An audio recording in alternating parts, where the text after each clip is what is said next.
Welcome to the Wired to Hunt Foundation's podcast, your guide to the fundamentals of better deer hunting. And now, your host, Tony Peterson. Hey everyone, welcome to the Wired to Hunt Foundation's podcast, which is brought to you by First Light. I'm your host, Tony Peterson, and today's episode is all about covering all of the things you can cover now if you decided this is your year to travel for whitetails.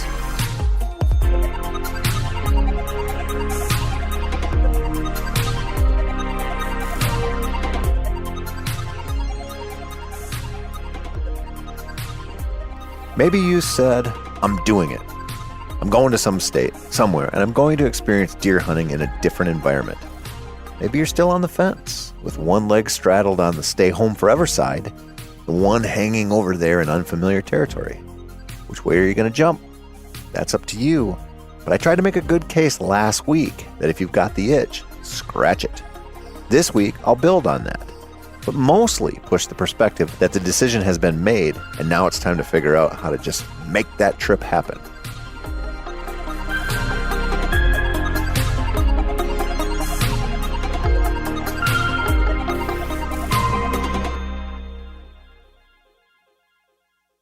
I know everyone is doing it, and that makes it kind of uncool.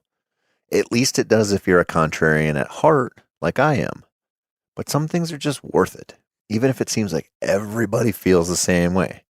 I mean, I don't know, you wouldn't stop listening to Led Zeppelin or Pink Floyd just because they've been popular for like 50 years, right? I mean, no one stops eating ice cream because we all think ice cream is freaking delicious, because it is. People shouldn't stop bringing home adorable Labrador Retriever pups just because they are the most popular sporting breed. You also shouldn't skip out on the over-the-road hunting craze right now just because every flat brimmer with 57 YouTube subscribers is doing it. That's the real case I laid out for you last week. So let's just assume you're on board with the idea. You don't have to commit fully yet, but you certainly could, and in some ways, you really should.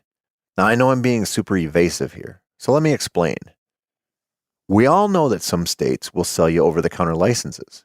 That phrase, coincidentally, comes from a time when we actually did have to go into the local Wally World and buy our licenses at the counter in the sporting goods section. Now, in most states, that's been replaced by your phones and the good old internet. But some states don't sell those over-the-counter licenses, so to speak. Some make you apply. Others will word their non-resident restrictions like you have to apply. And that implies that you might not draw, but it's essentially a guarantee. And still other states, you'll learn through a little research, they're not just going to sell you a tag. Just like it is with Western critters and high priority animals like sheep and mountain goats and now elk, you'll have to play the points game. I know this sounds like a lot and it sounds intimidating, but it's really not. The first step is to just make a plan and decide on your priorities. Now, last week I asked you to decide on what's important to you out of a hunt. Fun, maybe? A big deer, maybe? Usually it's somewhere in between the two. That's very likely. Now, hopefully, you've parsed that out a bit for yourself. But I'll also caution you with something I've learned after visiting a lot of different states for whitetails. Try to lean toward the experience, not the big antler thing. The odds are really good you're not going to kill a monster buck out of state on your first trip. Just remember that. The odds are you could lower your standards and have more fun. It's just something to think about, because as awesome as traveling to hunt is, it's a lot of work, and there are a lot of parts that aren't any fun. To illustrate this, let me pull out, two random names out of a hat. The first I draw, we'll call him Marcus, and he wants big bucks. It's number one on his list of priorities, and he's going to build a plan around that. Right away, barring an awesome relative who owns tons of good land in a premier state, it's mostly going to be about developing a long game plan, and possibly for him sitting out, a year or two or more. Marcus is definitely going to buy an Iowa point every year while researching the best units in the state and trying to estimate how many points or years it's going to take him to draw the premier unit that he wants. And he might say, I'd love to hunt southern Iowa bucks, but I think it's going to take 5 years to draw. He looks at his calendar and he says, well, guess I'll book that for like 2027 then. There's a lot of time between here and there. So he starts researching Kansas and Illinois, 2 other big buck states. Now he finds something to work in and easier to draw a sense. So he can start picking units in Kansas, and he can work toward them and then fill in with hunts in Illinois or maybe certain parts of Ohio. Every year he can hunt a state that very well could serve him up a booner. And while those states might be a little more expensive than others, the opportunity is absolutely worth it to him. Not only does he get to hunt every year, he gets to plan for some really good states, really good parts of really good states throughout his next 5 or 10 year plan. There's nothing wrong with that. It's a good way to go about it. But let's take this other guy. We'll call him, I don't know, Antonio. Now this dude, he likes big bucks, but he doesn't care about them as much. And he really just wants to enjoy every second of his time in the woods. He just wants a good chance to see a lot of deer, fill his coolers, and camp with his buddies. Now, this totally made up guy who loves the band Tool and bird dogs and anything that's filled with sugar, he might look at Iowa and say, well, I could wait several years and spend elk tag type money to hunt when I draw, or I could hunt 2 states every year for the same price. So he looks to Nebraska because they'll sell him a tag every year. Because he loves that so much and can do an early season hunt there, he also makes a plan to hunt Oklahoma during the rut because they'll sell him a bunch of tags and they have a high deer density in much of the state. And as a bonus, he might run into a pig down there in public land as well. Now, the following year, Antonio, he says, that early season Nebraska hunt was really crowded. I think I'm going to try North Dakota this year. And he says, I liked Oklahoma, but the spiders were disgusting. And competing with the automatic deer feeders on private land around the public wasn't that much fun. So he looks and he says, hell, I'm going to go east or south to Kentucky. He has options, so it really doesn't matter. And you have options too. The sooner you figure them out and lay them down in a plan, the sooner you can get to the good stuff like e-scouting. But you got a ways to go before that happens. You've still got to decide on your state and the likely timing of your hunt. Now, I generally encourage first-timers to hunt closer to home if that's an option. That might mean not driving 20 hours to a premier state, but it'll mean more time to hunt. And getting the first one out of the way is pretty important. When you start to really narrow down your state, remember this. Don't fall in love too quickly. Take some time to really research the season dates in that state. Take enough time to dive fully into the rules and regulations. Maybe the week you'd choose, because it lines up so well with your favorite times to hunt at home, maybe that's the week of the general firearms opener in your destination state. Now, if you plan to go gun hunting, carry on. But if you want to bow hunt, that could be a huge conflict, a huge problem. Now, maybe there isn't a general firearms season going on during the dates when you want to hunt there, but there is a youth gun season. Or maybe a pheasant opener. And even though you don't think that's a big deal because your state has like 7 wild pheasants in total left, the state you're going to is a huge destination for upland hunters. That's going to kill your public land deer movement and change the game in a negative way if you're competing for the same acreage as those rooster junkies. Maybe the state that you want to hunt doesn't allow you to leave stands up on public land or use trail cameras. This might be a deal breaker depending on your style of hunting. And it's not just about figuring out what you want out of a state. Like an example would be, an awesome hunt and a big buck. It's also about what you bring to the table. This is just like choosing a new hunting dog breed. We often say stuff like, man, I love the looks of those German wire hairs. Or I've always wanted to own a Chesapeake Bay Retriever because it got that badass sea duck pedigree. That's great. But do you know how to train a breed like that? And do you know if they're really a good fit for your family, your work schedule, your hunting style, and your hunting environment? When it comes to traveling for whitetails, ask yourself, what are you willing to do for work and for fun? Are you willing to camp for a week? Or are you more of a need a hot shower every night kind of guy or gal? Are you willing to saddle up every day, morning and evening, for a week to go truly mobile and find a buck? Or would you be happier carrying in a heavier hang-on and riding out 1 or 2 spots for the same amount of time? If you've only ever ambushed whitetails, are you prepared to go spot and stalk them in the plains somewhere? Have you ever dodged a rattlesnake or pulled cactus spines from your ass while your hunting buddies died of laughter?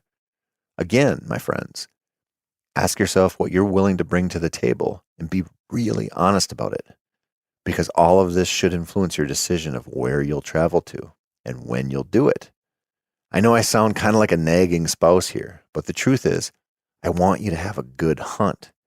And I've experienced a million different ways to screw this process up.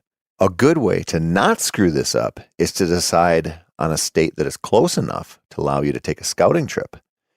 This is something I'll get into more this spring as we get closer to turkey season, so I'm going to gloss over it a little bit now. But it's also one of the reasons I try to encourage people to consider hunting a closer state for their first go at this stuff. But this can also be a double-edged sword, my friends. On one side, you've got the very obvious benefit of boots on the ground. Now, e-scouting is freaking awesome, but it only takes you so far. Seeing ground in person is huge. As you've probably heard me say a whole bunch of times last summer in this podcast when I was talking about scouting. This is no small thing. And it's also a great way to familiarize yourself with the logistics of a trip. How far is it really? How will the camping actually go in your chosen spot? Or how far away from the motel is it from where you plan to hunt? What does the habitat actually look like? What's the deer population really like in your chosen spot? All of these things can be learned, at least to some extent, by just a long weekend of scouting. Now, the other side of the sword, the one that'll cut you deep, is the one that allows the self-doubt to creep in. What if the properties you found through e-scouting aren't all that great? What if the camping area you had picked out is closed, and now you need to drive 45 minutes to get to the woods? What if the deer sign isn't really there, but the people sign is? What if you find yourself looking for the escape hatch, partially because you ask yourself that if a scouting trip is this much of a pain in the ass, what's it going to be like to try to hunt here? That's a fine line to toe. I've driven to a lot of places over the years to scout, and I never drove to a single one of them thinking it was going to suck, but a lot of them have. I've driven to places I fully thought would be amazing for whitetails, only to walk them for hours and days and come away convinced that I wasn't really going to enjoy hunting there for one reason or another. This has happened to me a lot in Missouri. It's happened to me in the Dakotas. It's happened to me in Oklahoma, in Wisconsin. It's happened to me dozens and dozens of times in my home state of Minnesota. It's inevitable, but also somewhat of a false reality. Now, how I know this is because I've committed to hunts in a bunch of different places, sight unseen. I've shown up to those places and have been absolutely stoked by my first impression, or absolutely bummed by my first impression. But I've also only given up on maybe 3 or 4 spots in my entire lifetime of traveling to hunt because they just sucked so much.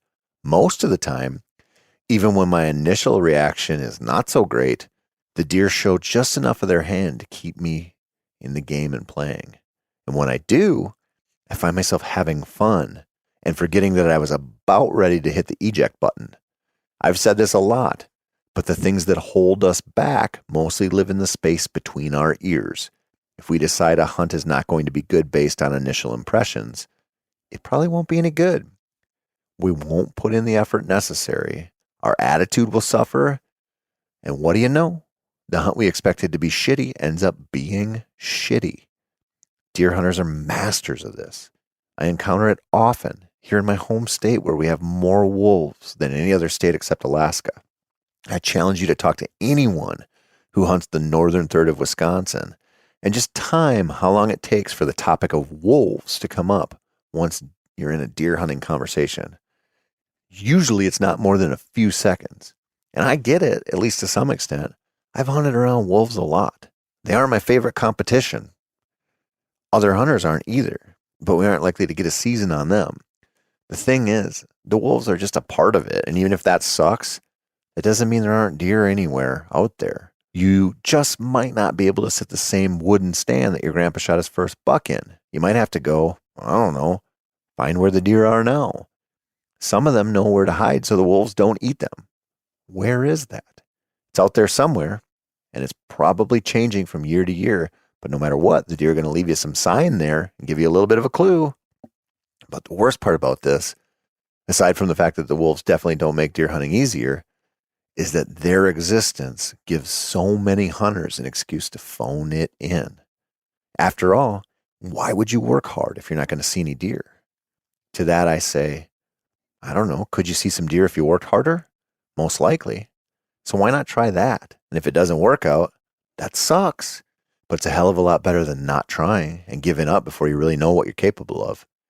The same rules apply to out-of-state trips, especially when you've just returned from a so-so scouting trip.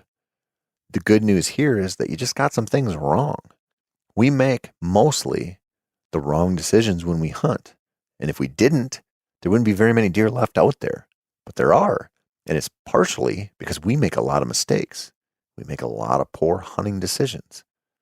The best way to address this in your own life, if you have a so-so scouting trip, or even if your hunt planning isn't going all that well, is to understand that it really doesn't matter. You should still go. Maybe not to that first spot you picked. Maybe not to that first state you kind of fell in love with. But you should go.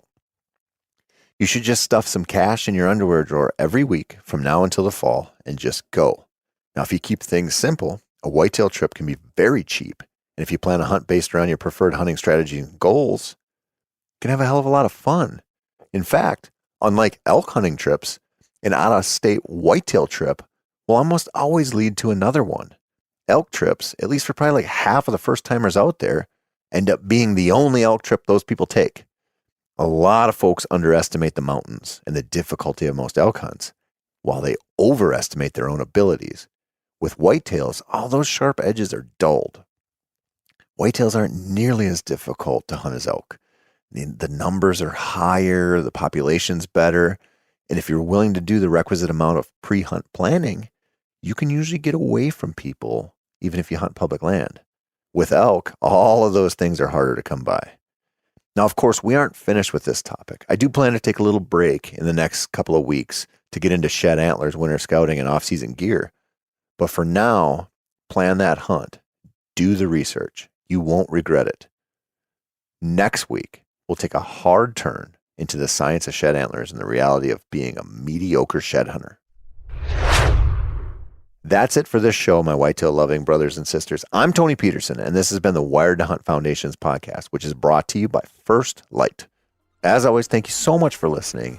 And if you want more whitetail advice, head on over to themeateater.com/wired and check out our Wired to Hunt YouTube channel as well.